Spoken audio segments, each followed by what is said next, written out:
I'm E H Lupton. You can call me M. This is a new one that's just coming out. And I call it like urban fantasy slash queer historical romance. Because the romance is like a huge part of it, but it also has a big urban fantasy plot element.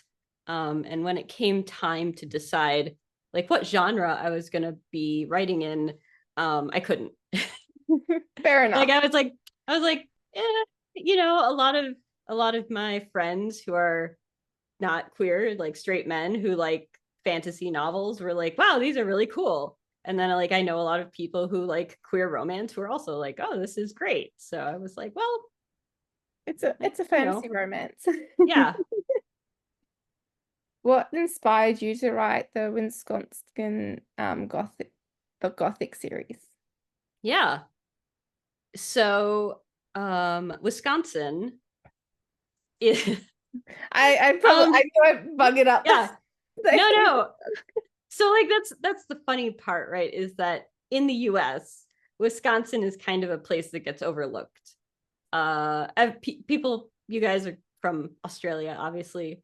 You hear about New York, you hear about California, maybe the exciting Yeah. places, and we really in Wisconsin we really get called like flyover country because that's what you do when you go from one to the other. um I don't know what the Australian equivalent is, like Alice Springs or something like Yeah, in the probably if we're middle. going over to Perth. Yeah. Yeah. Yeah, so I had been writing books about London in the 1880s, like very Sherlock Holmes feeling. And I was like, wow, it would be really fun to write something where the characters feel like people that I know in real life, and the places are places that I've been to that I don't just have to like read about in a newspaper. Yeah. Um in a newspaper from the 1880s. So, and then like during the 1960s, here in Madison, there's like a really big anti-Vietnam protest movement. There was like early labor movements, like students organizing, graduate students organizing to get taken advantage of less, I guess you could say. The Black student movement advocating for more coverage of like African American issues in classes. So it was really a hotbed of like lots of stuff going on. I guess it's also really good because you know the history, so it's like you can sort of sort of how you can turn that into more of a fantasy sort of aspect for them. Yeah. Yeah. When you have um so much stuff going on, and like hippies and drugs and all of that sort of magical, I don't know, it's like a fog. I don't know. And then when you have, and I was like, what if there was a god who showed up? And that god was Dionysus. And like it begins like there's something that feels like it has some chemistry as an idea Yeah. for me. So like that it wouldn't be too far fetched. Madison is like a really politically liberal place in a state that is like less politically liberal, I think. Yeah. So it really does kind of feel a little bit detached from reality already. So then if you're like, here's a guy who talks to ghosts, or like, here is a library that's gonna like talk to you if it, it needs to tell you something, or like there's a god coming. It's It's there's a plausible. certain like, yeah, it feels plausible. What drew you to writing in the first place? What drew me to writing? Okay, this is really funny. When I was about 12, I think, um, it was the mid 90s, and they were making like this Doctor Who movie. I was like for some reason a really big Doctor Who fan. I was such a nerd. Maybe I still am. That's all right. It's up for debate. But at the time, like nobody had heard of Doctor Who, but I was a big fan. And like I would get on the internet what was there at the time, and like see these rumors about what was going to be in the movie. And there was a rumor that there was going to be like a kiss. And I did not like that idea. And my father said to me, well, if you don't like it, why don't you write your own? And I was like, fine, I will. And so that was, what, 25, 30 years ago almost? Oh no, that's so long. And here we are. It always sort of turns out to be like to prove someone that you can to someone that you can do it, and you're like, see, I can do it. Yes. Every time somebody said, like, oh, I'll be surprised if you wind up, writing books, I'm like, put it in my little mental list so that later on I can send them a copy and be like, see, I published a book. spite is a remarkable driver, I think. How do you choose which character to center the story around for your series? Ooh, good question. Um, because it's easy to write characters that people like, or maybe easy is the wrong word, but like as a writer, there's a difference between a character who's like really interesting to see on the page and somebody who has enough going on that they can sustain kind of a narrative. Because even all of these books have two points of view, right? So like the first three books in the series, we see Sam, who's our librarian who has a god in his head, and we see Ulysses, who's a grad student who does magic. And we flip back and forth between them. And I think, they both have like slightly different points of view about things and like ways that they approach situations and worry about things, that it was like different enough that they were interesting to look at the way they reacted to each other. Um Similarly, like the fourth book, the one that will come after Troth, which comes out on Monday. Ulysses' younger brother, who also shows up in Troth, like that's his introductory moment, but he's like just come back from being in the Vietnam War. And so he is, a little bit traumatized by that. And as a writer, watching somebody deal with that kind of problem, and how do you move past having been in a war partially, like even for me when I have lived abroad and I was teaching, which can feel like being in Yeah. a war, but it isn't. Yeah. um when you come back, like it's a huge adjustment after having lived somewhere else for even I was gone for 3 months one time, and then I was gone for a year. So in both of those situations, like the readjustment was pretty serious. So yeah, like those sorts of problems that come up are really what draw you, or draw me anyway, as a writer. It's always good to have like the dual perspective so you can sort of see both sides of the story. It's like you're not Yeah, wondering, I wonder what's happening to this person. Like you can read what's happening. yeah, So yeah. I love reading the dual perspectives. What's your process for writing your books? Are you a plotter or are you a pantser? Or are you a Oh mixture my of gosh. No, I am a hardcore pantser. I start, I think I start usually with like one character, sometimes two, right? Like when I started writing Dionysus in Wisconsin, the first book, I had Ulysses sitting in a bar, and I knew he was waiting for something to happen. I did not really know what he was waiting for or why he was there. And I had like these I had like, oh, 60s vibes or whatever. Um both? and then I just go. I try to write a first draft fairly quickly. Mhm. um for me, like I have children, I have a full-time job other than this, so fairly quickly can mean Yeah. like 8 to 12 weeks maybe. But then I do like many successive drafts.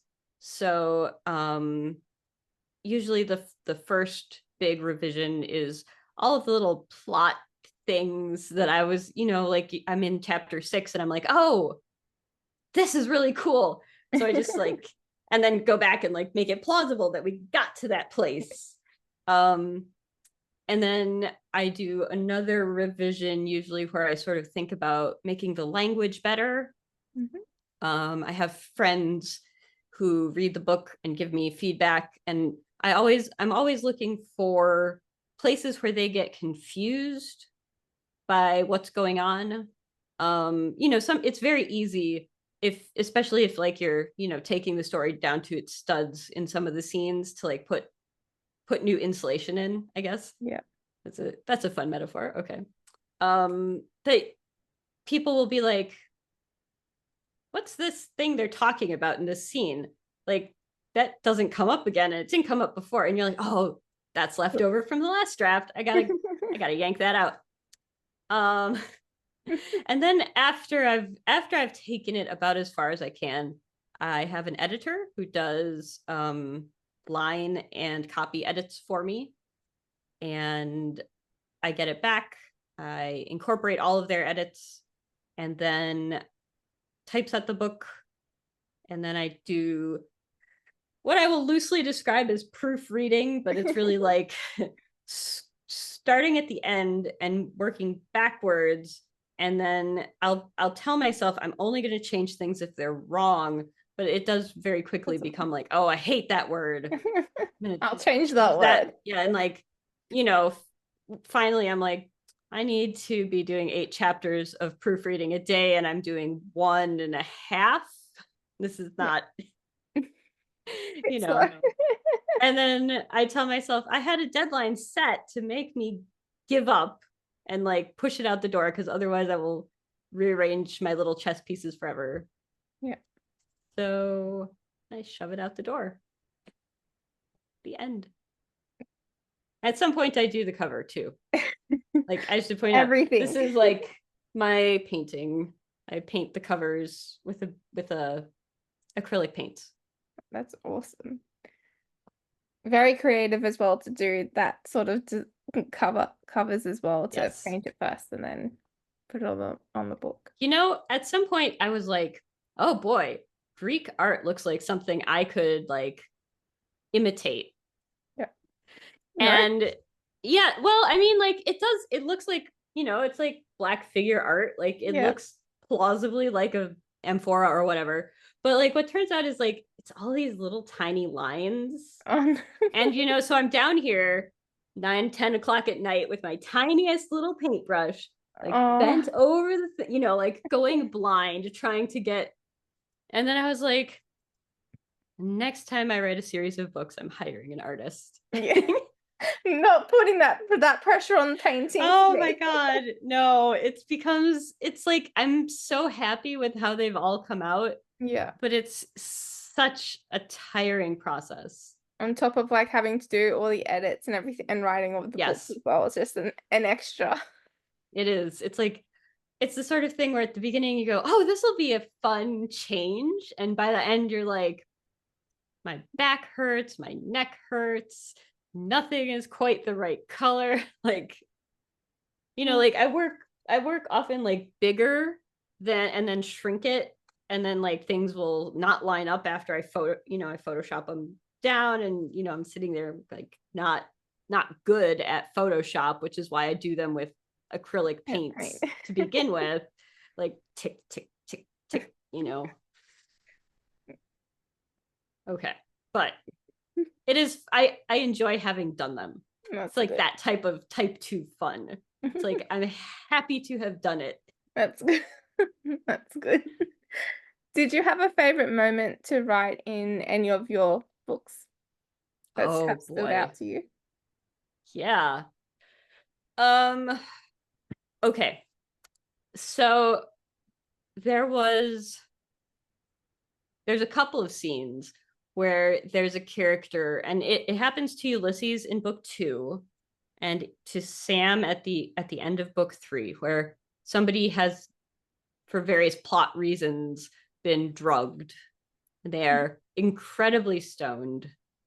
And in Ulysses's case, he manages to put together the pieces of the puzzle and figure out how to resolve the conflict without having to kill anybody, which was like a rule that I set for myself when I started writing the book, which was just, in like high fantasy, people die and it's tragic, Yeah. but they don't have to deal with the police.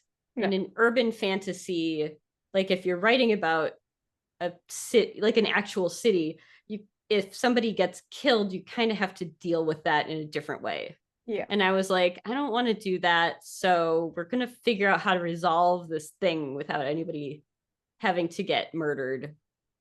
And I did it. I did not know when I started out I was going to do it.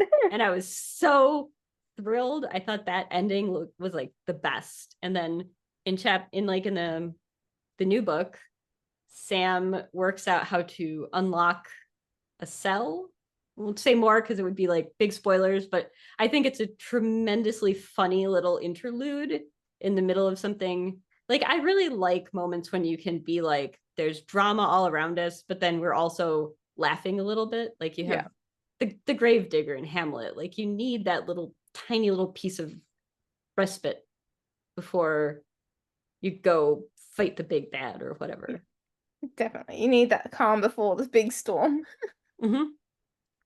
How has writing and publishing your books changed the way you see yourself? Oh boy. Well, it made me very conscious of the fact that I have imposter syndrome. And, like when you go through your day to day life, you're doing, going to the grocery store, maybe going to the gym, picking up your kids. It doesn't come up. I mean, it probably could, but it doesn't happen that much. And then at some point, I was like looking at all the reviews that Dionysus got, and it got selected, like it was shortlisted for a Lambda Literary Award, which was a huge like national award that was kind of surprising for me. And I had this moment of being like, oh my God, I tricked so many people into reading my book. And like I had a friend who was like, did you trick them? Like they seem to have liked it. Yeah. Like these are all very positive reviews. They enjoyed it. You just told them about the book and they chose to read it because it's a good book. And I had this moment of being like, I am still like the same way I remember feeling when I was in graduate school. It's still there. Yeah. So that's an interesting thing to know about myself. And I try hard to like, yes, here is my book. And then if I have to write out the line that's like, it's not very good, but if and then like delete that later before I post whatever I'm posting about. Just be like, you're not tricking people. They like the book. Yeah. It appeals to them. It's what their interests are. So I'm not tricking anyone. I'm sharing my story. And I'm so excited that so many people did like it and like wanted to read it and liked it. Yeah. So I feel very lucky. Are there any books or authors that inspired you in your writing? Yes. Who had I been reading? Okay. The big one was Jordan L. Hawk, who had written a series called Widdershins, or the main characters are Wyborn and Griffin. Maybe Widdershins is the first book. But he was writing this very Lovecraftian sort of horror romance that was set in about 1904 in Massachusetts, because I think Lovecraft really requires something about Massachusetts and Lovecraft, like they go together, right? Yeah. That's sort of like you have to be by the ocean. There's like creepy things in the ocean. I don't know. But but I read like I don't know 9 or 10 of those books right before I started working on my first one. And I thought like the way the magic was sort of weird and like different from other things that I'd read, and sort of feeling like, oh, I could just do whatever I want with magic instead of like, here's the Tolkien pattern that Yeah. I have been, brought up brought up with, I guess. Cat Sebastian, who I lost the Lambda to, but her books, they're so beautiful. The way that the emotional landscape of the character becomes really important. And I think I really kind of learned a lot about how to write romance from reading her books. How to just have the character sort of take a breath and like center whatever they're feeling. Um, and KJ Charles has written so many amazing books, and especially the Magpie books, which I think were maybe her first ones. I think they were. Which also were very magic oriented, and had like I started thinking that was sort of when I started thinking about like, if you have an urban fantasy like magic that society knows about, magic that society doesn't know about, like how would you hide it or how would you integrate it? And Lee Welch, I think, wrote a book called Salt Magic, Skin Magic that I just thought was really enjoyable. And like the magic also was different and cool. And it's not urban fantasy. It's like house, like the sort of Victorian house drawing room mystery sort of Yeah. thing. Like they're in a country house. That's what it is. But that was also like a really cool environment that felt very realistic. And she drew on folklore a lot, like fairies and that kind of thing, which I thought that was really neat. It's always interesting and really refreshing to read magic and books that are like different and new than like the Harry Potters and the sort of Yeah. Lord of the Rings. Is like really great to have that in books now. Yeah. I had read The Hobbit and Lord of the Rings. I read them aloud to he's now 7, but I think we started when he was like 3.5, because it can take like a full year to read Lord of the Rings aloud. And like his sentences are really nice and beautiful when you read them aloud, and very long. Yeah. And like as much as I like the construction that he does, um I wanted to maybe move past this magic is something that happens in a foreign Yeah. country sort of thing, somewhere far away. Yeah. And definitely like understandable, relatable for people as well. Mm-hmm. What advice would you give to a writer working on their first book? Yes, keep going. The biggest thing for me when I was first starting to learn to write novels, like first I should say that like before I published Dionysus, I wrote several novels. Um at least 5, I want to say. So it is a learning process to Yeah. figure out how to, like, where do the beats go, how do you keep the tension in the plot, and like what makes for an interesting moment, I think. But the biggest thing is that you get to about the halfway point, or for me it's usually about 30,000 words. I get to 30,000 words and I freak out and I go, what am I doing? I don't know how to keep going. Like, um this was a mistake. I can't finish. And then like if you just keep going, like you push, by Yeah. the time you get to 40,000 words, a lot of that will be ironed out. Like the despair goes away. I didn't realize I was doing this until I'd written 3 or 4 of these novels, and I was texting a friend. I'm like, man, this book sucks. I don't have enough plot to finish the book. It's going to be like 40,000 word novel. What am I doing? And they did like a search and like sent me a screenshot of every single other time I'd said that to them. Oh my goodness. And I was like, does this always happen? Like at this point in the book? Yeah, apparently. And talking to other writers, there's always this, if you're thinking about like a 3 act structure, maybe act 2, right? It's Yeah. sort of moment of despair. And if you can push through that, you can finish the book. And if you can finish the book, you can revise it and make it from something that looks like, like my attempt at knitting something, like straggly and weird. You can revise it into something that's really good. Yeah. But you have to have the finished manuscript to get there. You got to keep pushing. Push through. You Yeah. need something to edit. Yeah, you just got to keep going. Do you have a favorite writing snack or drink? Oh boy.